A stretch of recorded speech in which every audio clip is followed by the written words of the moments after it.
Alright guys, HBO finally did it. They pulled the trigger and dropped the show that we've been talking about for months on the channel. And with Discovery Plus now at the helm, they've made some changes. And some changes have been made around here too. So you're going to see a little bit less kind, a little bit less cuddly, and a little bit more in your face with our opinions of things. Because after all, this is our fucking channel and we're going to talk about whatever we want. If you don't agree, you can share it in the comments. If you do agree, we'd love to hear from you. But that said, you might as well call this the House of the Rising Sun. I'm your host, Joe. This is Oddcast, and we are going to be diving into House of the Dragon. That's right, I can already feel it. Yes! Yes! Oh, yeah! Can you feel that, buddy? Huh? Huh? Huh? I can already feel the fire burning from everybody who has commented on our reactions to the trailers. Are kind of not so excited because, well, we're all going to be honest for a second. It's hard to embrace it, but I feel like everybody out there needs to hear it. Season 8 of Game of Thrones was absolute dumpster fire garbage. That's it. It's said. And you can disagree with me all you want. You can tell me to fuck off in the comments. I'm totally on board with that. That's fine. But I think that we can all admit on some level, deep down in our soul, Game of Thrones Season 8 is shite. Just saying. D&D wanted it out so they could go work on a Star Wars film. They should have just handed it off to other producers. HBO should have been like, you know what, guys? You don't want to do this anymore? That's cool. We got new producers, new directors. We're going to make it happen. But I did clear my mind of all the negativity from Season 8. And I thought, you know what? Everybody in my comment section has assured me that this is going to be different. So let's go into it with a positive attitude and see what we have to offer. And I'm not going to lie. It was a pretty damn good first episode. I mean, it was really good. I enjoyed a lot of it, although all of you who said Rhaenyra is different than Daenerys, that's fine. That's fine. She's different. I get it. She has the crown kind of handed to her instead of like trying to fight her brother. But in the opening moments of the show, they can't help but highlight Daenerys' name. Like, hey, just a reminder, this is the show that girl who burned herself in fire and had dragons. This is the prequel to her show. Name drop, name drop, name drop. Please forgive us. So, you know, fine. Whatever, I get it, House of Targaryen. But I enjoyed the build-up. The Grand Council, awesome. The idea that they were voting, kind of democracy in like a pre-feudal form. Okay, cool. They're building a new tomorrow here today. As we build a new tomorrow, A fair and square tomorrow. a more aware tomorrow here today. To prevent civil war, they had this vote. Awesome concept. I enjoy the fact that that means that now sitting on the sidelines is the queen that almost was. You know, hanging off to the side. Or the queen that never was. Sorry. The queen that never was. Sitting off to the side, which is, by the way, a badass title. And awesome. I enjoy her. I enjoy her husband. Very cool characters. So, that said, we get to plow ahead. Viserys is king. Cool. Queen Aemma is pregnant. He has seen it. He had a dream, and he knows that this is going to be a son. And then he kind of half describes the Battle of the Bastards later, which I thought was interesting because it's the same thing almost that Melisandre says right there on the field. You know, she heard the thunder of the hooves and the clashing of shields and, you know, that part. So it sounded kind of familiar. I thought that was an interesting take. I was like, oh, I wonder if the Lord of Light is out there, you know, doing his LOL things all the time. But he might not have been. I do want to take this moment to shout out Millie Alcock. Did a great job. Fantastic actress. I think she's definitely going places. I don't know how many episodes she's doing of this season because we do know that she hands it off to an older Rhaenyra later. But for now, fantastic. And the same thing can be said about Emily Carey, who plays Alicent. I do want to say this, though. Isn't it weird? Like, the directors went out and they were like, you know what we need? We need somebody who looks like a younger Emilia Clarke. So that we can have a kind of Daenerys-looking character as the main. And then we need to go out and we need to find somebody who can play a young Marjorie also, because she was another popular character. That said, she was in fact my favorite queen. Queen Marjorie forever. King Renly. They were the best picks, hands down. Should have been.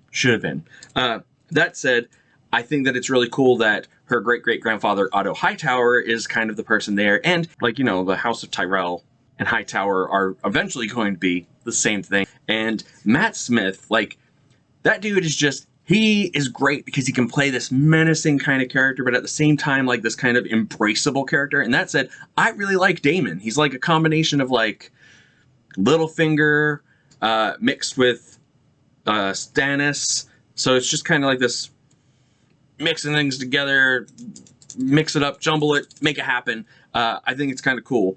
But the stealer of the show as far as knights go is definitely going to be Sir Criston. I think that's cool. There's like an unknown house, kind of an unknown agent, and the queen is smitten with him. I'm sorry, the princess is smitten with him. So I think that that's kind of a cool thing. The jousting tournament, fantastic storytelling. Like you have this kind of battle thing going on. It definitely brings in the action. It draws in the crowd, and you get to see blood and all the other stuff. We're on a hot streak here. Like the show's doing really good. I don't know if the producers, directors, I don't know when filming started for this, but I don't know if they knew where it was going. But you know, if you know, you row. That said, I think that it's an interesting political stance to take these days. With Emma is definitely going to die, so you take a gamble to try and save the baby. Okay. However, as we know, that fails, and he has to name a new heir, and then that was going to spark everything. So having the baby die, kind of a sucker punch, but that's kind of the way it is. Like, it's always a gamble in pregnancy, especially in the medieval Dark Ages, where women are property and they don't really have a say in things. Now let's dig into the things that I did not like about the episode. I was fully prepared for incest. I know that's a really weird statement to say, however, fully prepared because it's the House of Targaryens, and they've been marrying brother and sister for hundreds of years. According to the lore of Game of Thrones, the show proper. I'm not getting into the books. This is my disclaimer one more time. I'm not getting into the books. I haven't read them. That's the full disclaimer. I only know it's presented on television, and that is what the average fan is going to go with. If they were interested and they did a deeper dive, congratulations to them. It means that they get all the cool stuff like Tom Bombadil in Lord of the Rings, the stuff that's not going to make it into the movie. Okay, we got that out of the way. That's my disclaimer. You guys understand, I hope. You're going to bring up the books in the comments. That's fine. I hope you do. Tell me more information. I'd love to know more. Now that I've started the journey one more time on television, I want to finish it up on television, so I will wait to read the books until we've reached the ending of the story, which thankfully has already been written. So that's a perk. Like, that's a plus. Put that in the win column. So, fully prepared for incest. But not necessarily prepared for the potential. It's weird. It's really creepy. Damon kind of has the hots for his niece. At least that's the way that it seems. Matt Smith made interesting choices because, like, he's kind of warm-hearted and tender towards her. He has a hard time in the brothel with other women. The other woman makes a jest about having somebody come in who has silver hair. So the incest thing is known, but the way that he looks as his niece, kind of weird. And then Otto Hightower, even though I like him, and he's playing the long con, well, not the long con, but the long game, kind of serves up his daughter to the king. A little bit on the creepy side, I mean, but was not prepared for those parts of it. Like, it kind of gave me, do you guys remember in season 8 when Arya has a sex scene and everybody's like, where do I look? I can't, nope, I don't want to see that. And it's weird because you've watched them grow from child into adulthood. You know, as opposed to Emilia Clarke, who in season 1, it's like, oh, she's naked. Okay, naked person. But Arya, everybody got super uncomfortable. Like, it's just weird. So, kind of gave me those vibes, like those kind of creepy vibes. Okay, so, other problems that I had. The queen that never was.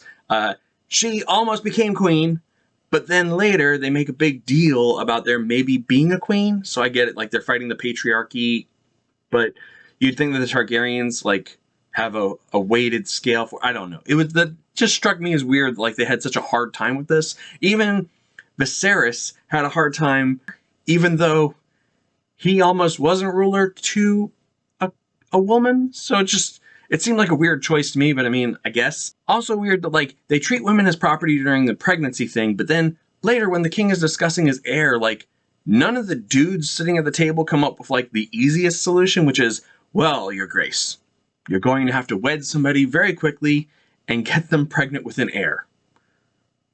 I mean, that's what King Henry did. Like, you know, you didn't produce a male heir. Dead. Divorced. Dead. Divorced. But this King Viserys doesn't do that. Okay. I mean, interesting choice. Matt Smith definitely planning something, maybe not at the start, but can't really read him. That's great. I love that as the villain goes. Mwah, perfect, chef's kiss. Now we get into the thing that ruined the whole fucking episode for me. That's right, the whole thing was ruined because just when I was like, okay, there are some things that I would change, there's some stuff here and there, they did what they shouldn't have done. And this is my warning to HBO or Discovery, whoever the new business daddy is. Hi there, new business daddy. Seems like you're doing a really great job. I do get the vague sense that you're burning down my network for the insurance money, but I'm sure that that'll all pass. Dear business daddy who holds license over the Game of Thrones thing, treat the Night King like Will Smith would advise you to treat Jada Pinkett Smith. Keep my wife's name out your fucking mouth! Because every time that you bring him up, all you are doing is setting everything up to be like, oh, so this is going to be a fucking letdown. Because the Night King was built up and built up and built up. It was the fucking slogan of the show. Winter is coming. Winter is coming. Winter was fucking stupid. Now it's time to move along. But winter's not just coming. And it came, And then it went. He was there for an episode and a half in the final season and then died. Arya killed him. Cool. I am absolutely 100% on board with that. But the struggle to get to that death, not worth it. He never made it past fucking Winterfell. It's like the stupidest invasion ever. Oh, the wall fell. Oh, shit, the army of the undead is coming. They've been predicting this thing for a couple seasons now. Stops at Winterfell. That's it. All right, story done. Night King wrapped up. Bow, throw it away. It's done. As a matter of fact, you ruined the Night King so much in Season 8. So much that the show based on his origin flopped. And you had to cancel it. The Long Night, gone. Even though I was looking forward to that most out of everything that was pitched until Season 8 when you just made it to where he's trash. So just don't bring him up. Telling Rhaenyra the potential of like what they've seen, and like he's kind of looking at fire, like, you know, they predicted the fall of old Valyria, there's Valyrian steel, we have had this prophecy passed down to us, the Song of Fire, and shut the fuck up, don't bring it up. It was such a dumb choice. Like, just don't mention the prophecy. It's better if nobody knows that prophecy exists in the sense of the Game of Thrones world, unless you're gonna fix it and redo Season 8. Because it really brings into question, what is Jon even going to do in his show? He's going to ride north of the wall and then just fight wildlings? Like, that's not going to be nearly as entertaining as what you think it's going to be. He's not going to be fighting White Walkers. You removed the supernatural elements because guess what? When the Night King died, you killed off the entire fucking army. It's all gone. So you're just sending Jon into the winter to do, I don't know. Like, you could say winter is coming. It's not. Snow is coming. He's falling upwards. The same thing that he's done since he started in the show. Like, oh, failed up, failed up, failed up. Like, you can't keep relying on that character. I was down for a new story, but then right as you had me in this new story, you brought up the old story, and you brought up the worst part of it. The worst part. The Night King. Just leave him alone. He's done. He's dead. You killed his legacy. Unless you're going to redo Season 8, just don't bring him up ever again. Just forget it. But I bet that she's going to bring up this prophecy a couple more times about how they need to be prepared for the end of the world. And then she's going to start the phrase, kind of. Well, not really, because there is a Stark in the show, even though he's kind of, you know, off to the side. That's fine. I don't care that he's off to the side. All the other characters are great. You're building this thing. You've got this really cool table for the little council. You've got established places that people already know. You showed an old-fashioned King's Landing. You had a cool throwback to the old theme song with a new theme song, and then you fumble it. It was like it's like you were like, you know what? Let's make this show the way the Atlanta Falcons play their season. We're going to get all the way to the end and then just not stick the landing.